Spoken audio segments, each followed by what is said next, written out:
conference room was colder than it needed to be, all glass and polished steel, designed to impress people who already felt small when they walked in. Screens lined the walls, glowing with charts no one was really looking at. At the far end of the table, she sat upright, calm and immaculate, her expression unreadable as numbers scrolled past. To her, this was just another meeting. To him, it was everything. Daniel sat halfway down the table, hands folded, spine straight, eyes lowered. He had learned long ago that stillness was safer than visibility. As a single father, he survived by not drawing attention, by doing his work quietly and leaving before anyone noticed how exhausted he was. He had come straight from dropping his daughter at school, her small hand still warm in his memory as he took his seat. Around him, co-workers whispered, the subtle language of anticipation and fear moving through the room. Everyone knew what these meetings meant. Restructuring, cuts, decisions made far above their reach. Daniel felt the familiar tightening in his chest, not for himself alone, but for the rent due next week, for groceries calculated down to the dollar, for a child who believed her father could fix anything. The CEO finally spoke. Her voice was even professional, the kind that never trembled. She didn't waste words. She never did. She went through the agenda quickly, pausing only to ask for confirmation, never explanation. People nodded, eager to agree. Authority sat on her shoulders like a tailored jacket, heavy but effortless. Then she looked directly at him. Daniel, she said clearly, so there could be no mistake. The room went silent. His name echoed louder than it should have. Yes, he answered, standing immediately, heart pounding but face composed. She didn't ask him to sit back down. She didn't soften her tone. She glanced at her tablet, then back at him, as if confirming a detail already decided. Your position is being terminated effective immediately, she said. Your performance has been adequate, but this company is moving in a different direction. Security will escort you out. For a moment, Daniel didn't understand the words. Terminated. Immediately. Escorted. They floated in the air, unreal, as if spoken in another language. Then the meaning landed, heavy and undeniable. A murmur rippled through the room. Someone shifted uncomfortably. Another person looked away. Daniel swallowed. He felt heat rise to his face, but he kept his hands steady at his sides. He didn't ask why. He didn't argue. He had learned that explanations were a luxury for people with leverage. I understand, he said quietly. The CEO raised an eyebrow almost imperceptibly. Perhaps she expected resistance. Perhaps she expected pleading. What she got was acceptance, and for reasons she didn't examine, that irritated her. This is a professional environment, she added, her gaze sweeping the room. Let this be a reminder that results matter more than sentiment. The words cut deeper than the termination itself. Sentiment. As if lives were clutter, as if responsibility were weakness. Daniel nodded once, a gesture of respect that cost him more than pride. As he gathered his notebook, he felt the weight of every eye on him. Some looked sympathetic. Others relieved it wasn't them. No one spoke. 2 security guards appeared at the door, their presence unnecessary but deliberate. The humiliation was precise, efficient, designed to reinforce power. Daniel walked between them, each step measured. He didn't rush. He didn't linger. Inside, panic clawed at his chest, but he kept it contained. His daughter needed calm, not a father undone in public. When the doors closed behind him, the meeting resumed as if nothing had happened. In the hallway, the air felt thinner. Daniel handed over his badge, signed a form he barely read, and collected the few items from his desk that mattered. A photograph of his daughter grinning with missing teeth, a mug she had painted at school. Everything else was replaceable or had never belonged to him in the first place. As he stepped into the elevator, his reflection stared back at him. Tired eyes, straight posture, a man holding himself together because falling apart wasn't an option. Across the building, the CEO returned to her screen, already moving on. To her, Daniel was a line item resolved, a necessary cut, a man without consequence. She did not think about his mourning, or the small hand he had held, or the way his voice hadn't shaken when she dismantled his livelihood. She believed she had seen weakness and removed it. The elevator doors slid shut. Daniel exhaled slowly, counting his breaths, already calculating his next move. Pride could wait. Survival could not. Outside, the city moved on, indifferent and loud, unaware that a life had just shifted course inside a glass tower. And somewhere between the floors, a quiet man made a decision to keep going, no matter how small he felt. What would you do in his place? Stay silent or walk away with dignity? Daniel stepped out of the building and into the late afternoon light, the glass tower rising behind him like it had already forgotten his name. For a moment, he stood still on the sidewalk, the noise of traffic and voices rushing past him without meaning. People moved with purpose, phones pressed to ears, briefcases swinging. No one knew he had just lost everything that made tomorrow possible. He checked his phone out of habit, half expecting a message that would undo what had happened. There was nothing. No missed calls. No miracle. Just the time blinking back at him, reminding him that school pickup was in less than an hour. His chest tightened. He adjusted the strap of his worn bag on his shoulder and started walking. Each step felt heavier than the last. His mind raced, calculating numbers he already knew by heart. Rent, utilities, groceries, the emergency fund that barely deserved the name. He had lived carefully, responsibly, believing that consistency would protect him. He had been wrong. On the bus ride across town, he stared out the window, watching the city blur past. He thought about how he would explain this to his daughter. He would not say fired. He would say changes. He would say they were going to be okay, because she needed to believe that more than he needed honesty. Children trusted words like anchors. He refused to let his break. Meanwhile, several floors above the street, the CEO sat alone in her office, reviewing documents with mechanical focus. The meeting had ended smoothly. The board was satisfied. Efficiency restored. She removed her jacket and set it carefully on the chair, unaware that the room felt emptier than usual. She did not dwell on the man she had dismissed. She rarely did. People entered and exited her world quickly, orbiting her authority before disappearing. She believed distance was necessary. Empathy complicated decisions, and she had built her success on clarity, not softness. Yet as she scrolled through emails, a faint irritation tugged at her thoughts.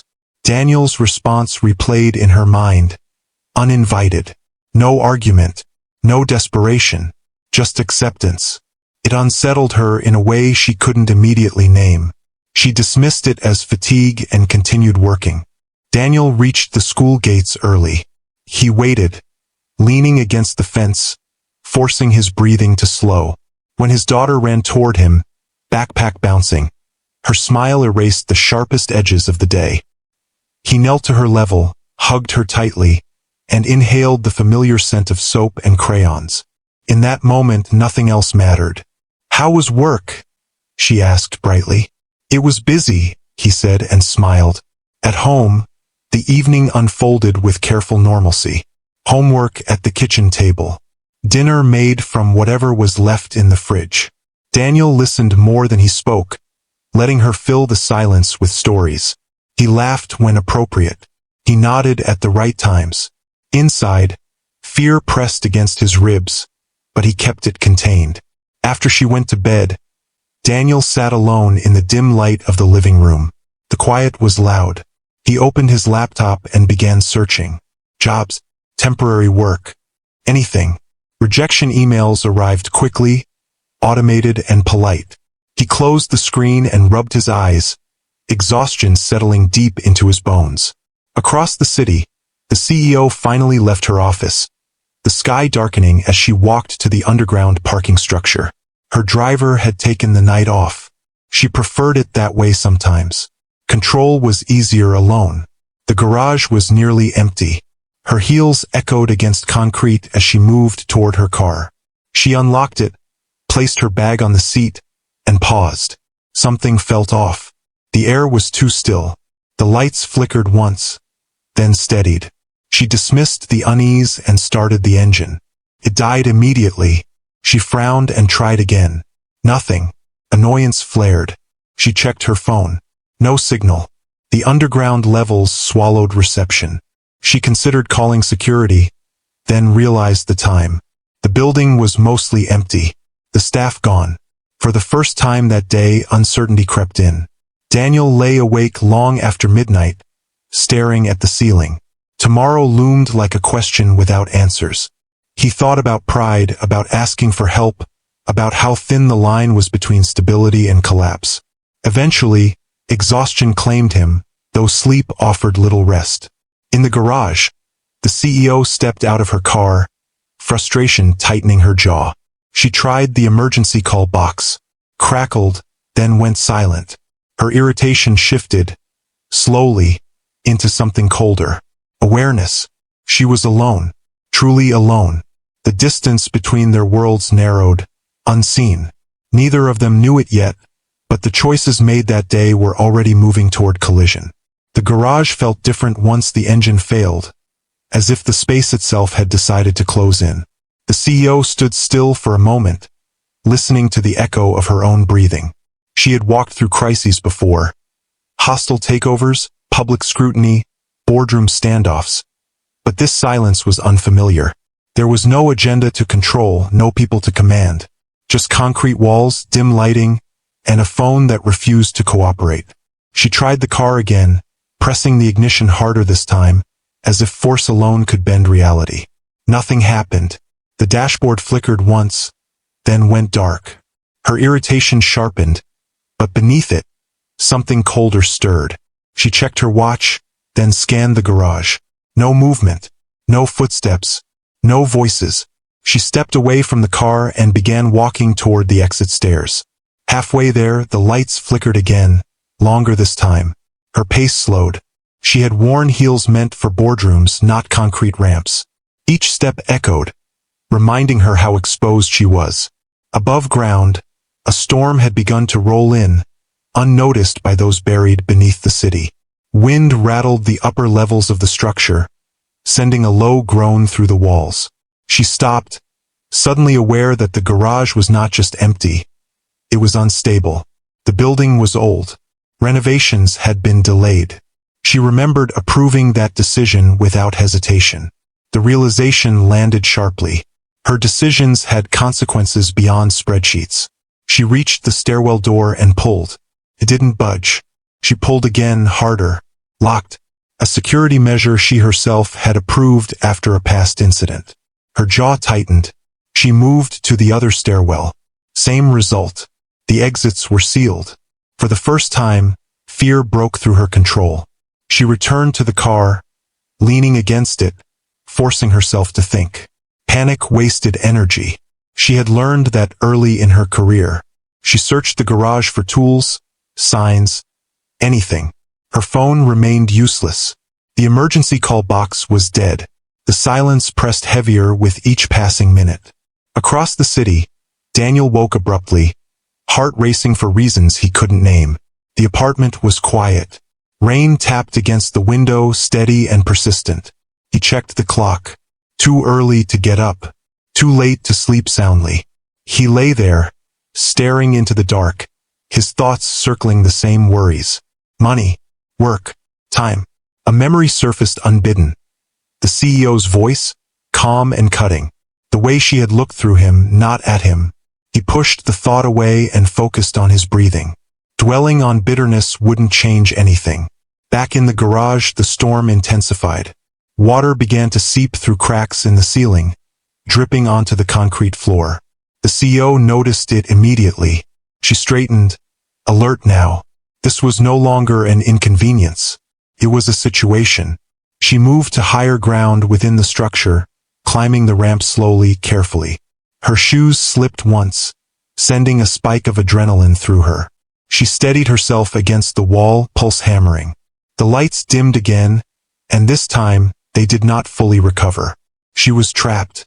Her thoughts raced through possibilities. Someone would notice. Security would come. This building was monitored. And yet doubt crept in. It was late. The storm would delay response. The systems had already failed once tonight. Water pooled at the lower levels, spreading faster than she expected. The smell of damp concrete filled the air. She felt the weight of the garage, the city above pressing down. Control, the thing she trusted most, had abandoned her.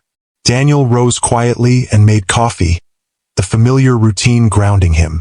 He checked the weather and frowned at the forecast. Heavy rain. Flood warnings. He thought about the city's infrastructure, about the stories he'd heard of basements and garages filling faster than anyone anticipated. An uneasy feeling settled in his chest. In the garage, the CEO's breathing quickened. She climbed higher, the ramp curving upward, her muscles burning. Her mind reached for solutions, but each one ended the same way. No signal, no exits, no help.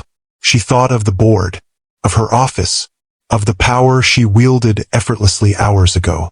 Felt distant now, almost unreal. Stripped of titles and authority, she was just a woman alone in the dark, negotiating with fear.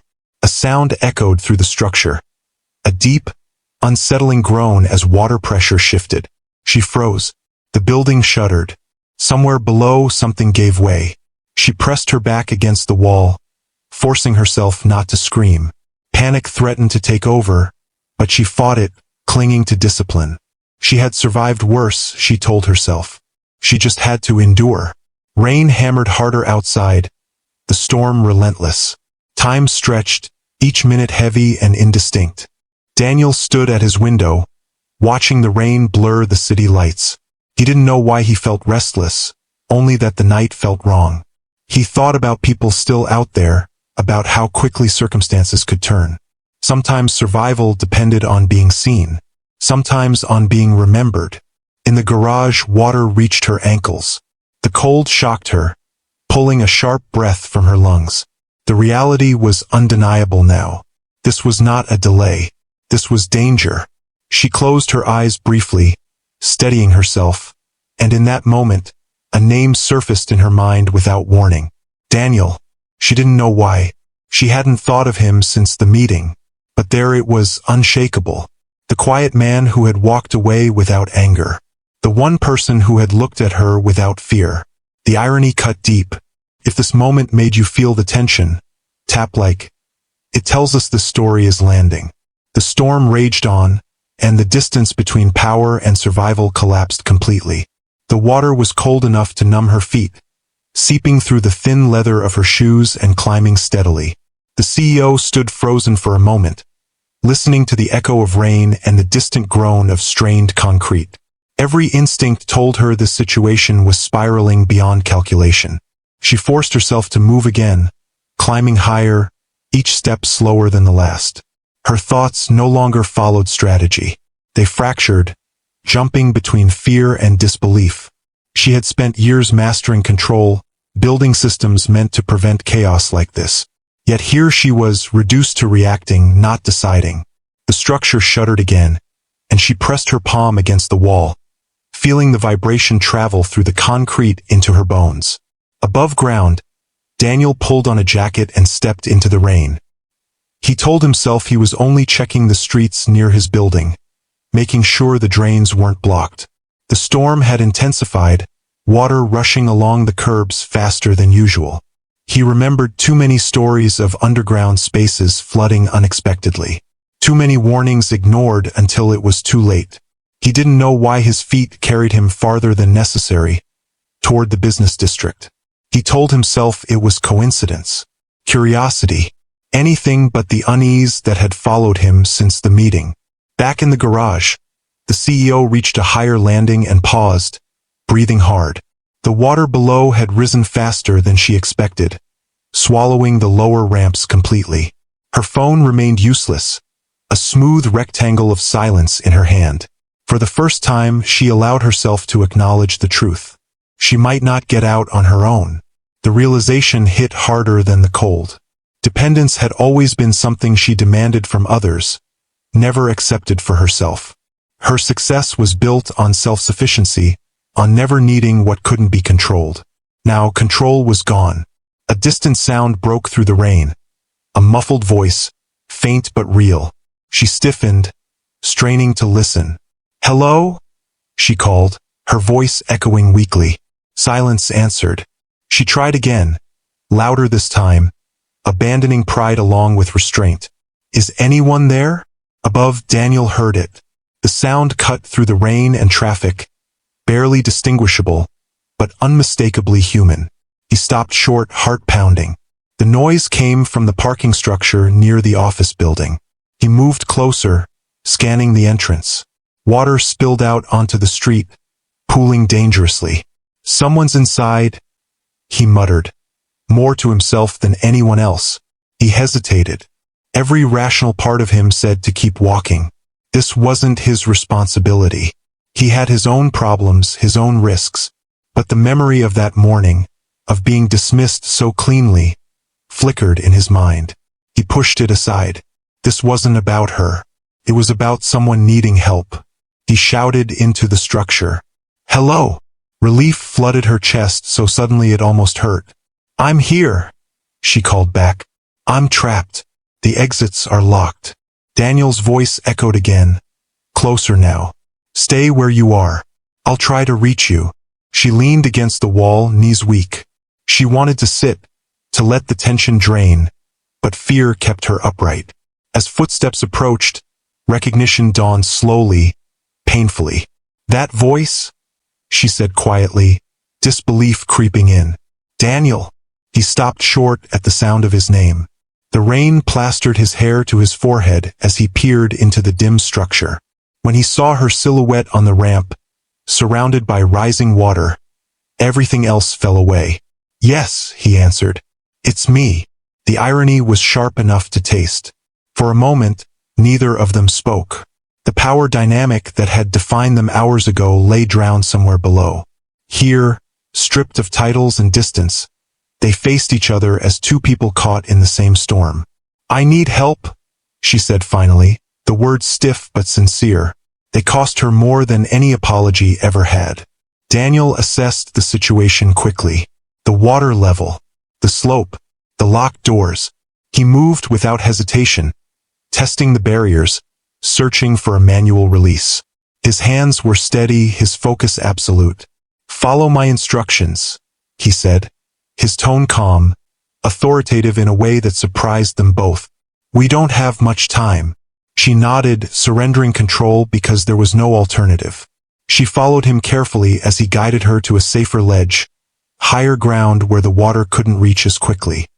He removed his jacket and wrapped it around her shoulders without asking. She stiffened, then accepted it, the warmth grounding her. As they worked together, tension hung heavy between them, unspoken but undeniable. Every glance carried memory. Every movement rewrote what had happened earlier that day. You didn't have to come back, she said quietly, watching him pry open a maintenance panel. No, he replied, but I did. The simplicity of his answer unsettled her more than anger ever could. The storm roared above them, relentless. The garage creaked, protesting the pressure. Daniel finally forced the panel open, revealing a narrow passage leading toward a service exit. It wasn't safe, but it was possible. This way, he said. She hesitated only a second before following him, trusting a man she had dismissed without thought. Each step forward narrowed the distance between them, not just physically but morally. Survival was no longer about power. It was about cooperation, about humility, about recognizing strength where she had once seen weakness. As they moved together through the darkness, the world they knew continued to collapse behind them. Daniel led her through the narrow service passage, the metal walls sweating with condensation. The sound of rushing water behind them grew louder, as if the garage itself were breathing down their necks. His phone flashlight cut a thin beam through the darkness, catching pipes, cables, and warning labels that meant nothing when the world was flooding. Watch your step, he said, testing the slick floor before placing his foot. He moved carefully but without hesitation, the way a man moves when someone else's safety depends on him.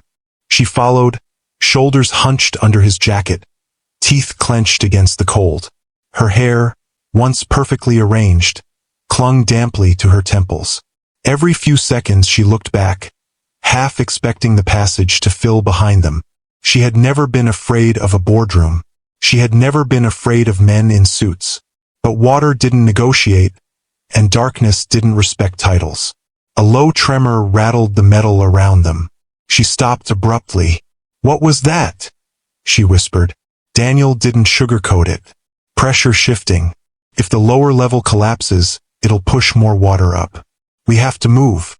They hurried, the passage narrowing until it forced them sideways. Her heel caught on a bolt and she stumbled. Daniel grabbed her elbow before she hit the floor.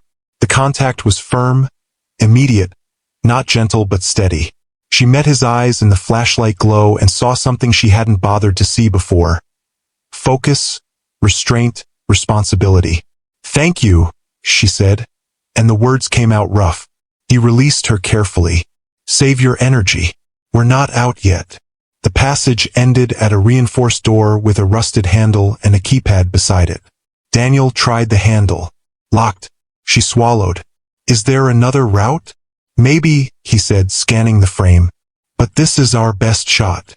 He crouched, examining the hinges, then the latch. The flooding garage groaned again, closer now, and the air smelled sharp, electrical. He pulled a multi-tool from his pocket, something small and worn. Not expensive, not impressive, useful. "You carry that?" she asked, surprised.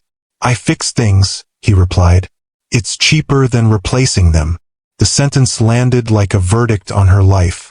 He wedged the tool into the seam and worked the latch with patient pressure. The metal resisted, then gave slightly. Water roared somewhere behind them, and a gust of cold air pushed through the corridor like a warning.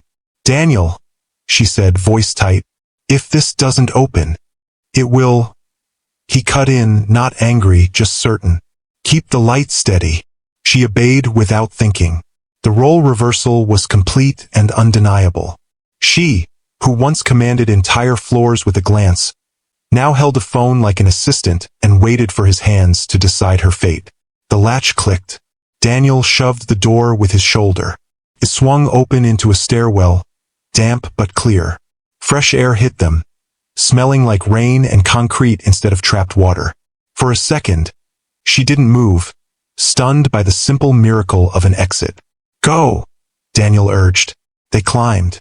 Her legs trembled, partly from cold, partly from adrenaline. Halfway up, the lights in the stairwell flickered, then steadied. Above them, thunder rolled. At the top, another locked door blocked the way to street level. Daniel tried it. It held. She laughed once. Sharp, disbelieving. "Of course." Daniel looked around, spotted an emergency release bar behind a plastic cover. He smashed the cover with the heel of his hand. Glass bit into his skin. Blood welled. "Stop," she said automatically, reaching for him. He ignored the sting and yanked the bar. The door popped open. Rain hit them like a wall. They stumbled outside into the storm, water streaming down their faces. The city was blurred by sheets of rain. Sirens wailed in the distance. The garage entrance behind them spewed water onto the street like a broken dam. Daniel guided her away from the flow, toward a sheltered alcove under an overhang. She pressed her back to the wall, chest heaving, and for the first time, the truth settled into her bones. She was alive because of him. The silence between them filled with everything unspoken. She looked at his bleeding hand, then at his face. Calm even now, as if survival was just another problem to solve. "I fired you," she said, the confession tasting bitter. "In front of everyone. I acted like you were nothing." Daniel didn't flinch. "I remember." Her throat tightened. Apologies had never been her language. Accountability was. She forced herself to meet his gaze. "You could have walked away," she said. "You should have. And you didn't." He shrugged slightly, rain sliding off his hair. "A person was trapped. That's all." "No," she said, voice breaking through the restraint she wore like armor. "It wasn't all. It was me. And you still did it." Daniel said nothing. He simply wrapped his injured hand with the edge of his shirt, movements practiced, controlled. She stared at the street, at the water rushing past, at how fragile everything suddenly seemed. Then she turned back to him, decision forming with the same clarity she used in meetings. I was wrong, she said. Not about efficiency. Not about standards. About you. About what strength looks like. His eyes narrowed, not in anger, but in caution. Words are easy. I know, she answered and meant it. That's why I'm going to prove it. The rain hammered around them, and somewhere inside the flooding structure, the last remnants of her certainty collapsed. She exhaled slowly, the first honest breath she'd taken all day. Daniel watched her, unreadable, as if deciding whether truth could exist in someone like her. For the first time in years, she hoped it could. A distant security truck finally rolled into view, lights flashing through the rain. Daniel raised an arm to signal it. She didn't move, just stood beside him, soaked and shaken, understanding that survival had stripped them to essentials. Character, choice, and consequence. Alone. The rain eased into a steady whisper by the time the security truck pulled closer, its lights washing the street in muted blue and white. Paramedics moved quickly, voices calm, practiced, as if this were just another incident in a long night. The CEO barely registered them at first. Her attention remained fixed on Daniel, on the quiet man standing beside her with blood on his hand and rain on his jacket. They examined him first. He waved them off until one insisted, gently but firmly. He allowed the bandage, eyes still distant, as though his thoughts were already elsewhere. She watched the exchange, noticing how he thanked them, how he listened. Respect came naturally to him. Authority never needed to be announced. When a paramedic turned to her, she answered automatically, giving her name, her position, then stopped herself. Titles felt inappropriate now, almost embarrassing. She was just someone who had survived something she hadn't planned for. The city resumed its rhythm slowly. Traffic redirected. Phones came back to life. Messages flooded in. The board, security, assistants panicking about her disappearance. She silenced the phone and slipped it into her pocket. For once, the noise could wait. Daniel stepped back as the immediate crisis passed, instinctively creating distance.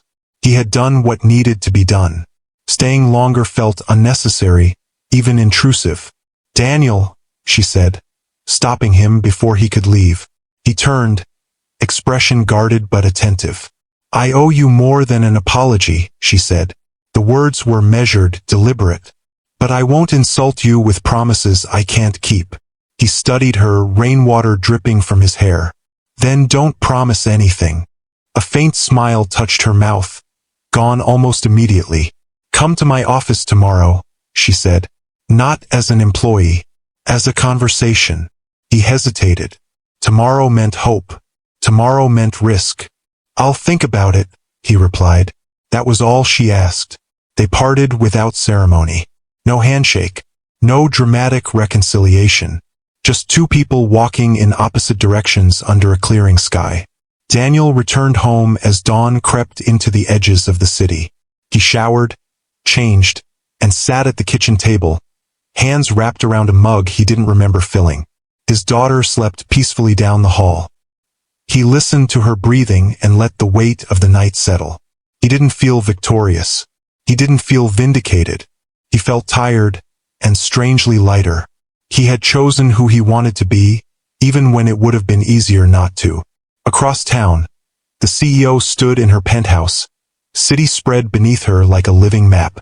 She replayed the day not in numbers, but in moments. The meeting, the dismissal, the garage, the fear, and Daniel's steady voice cutting through the dark. She had built her life on outcomes. This felt different. This felt like reckoning. The next morning, the office buzzed with rumors. Flood damage, emergency response, whispers about the CEO being trapped overnight. By the time Daniel arrived, the building felt tense, uncertain.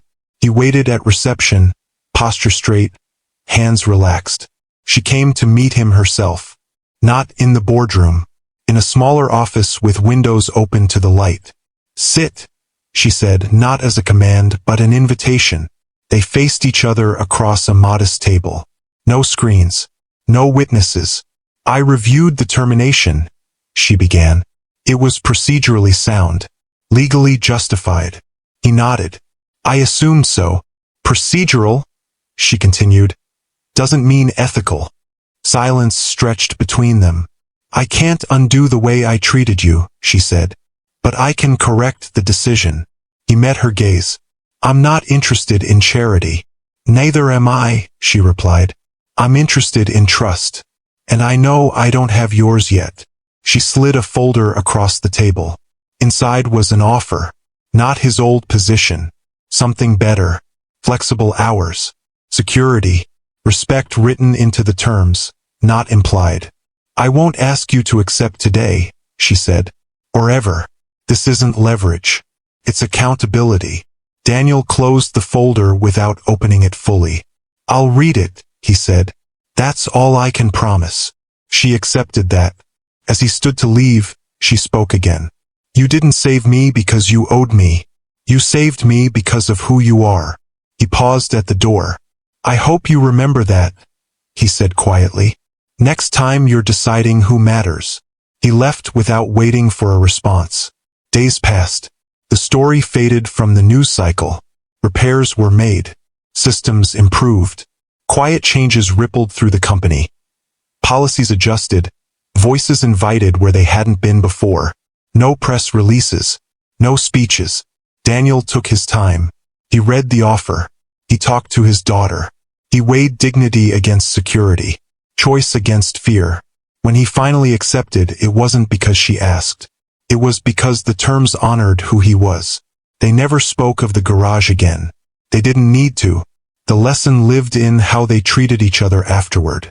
In the space she gave him. In the boundaries he kept. Power didn't disappear. Transformed. Respect replaced dominance. Integrity replaced convenience. And somewhere between survival and consequence, two lives adjusted course. Not toward fantasy, but toward something quieter, harder, and real. If you believe stories about dignity, choice, and earned respect matter, this channel is for you. Subscribe and stay.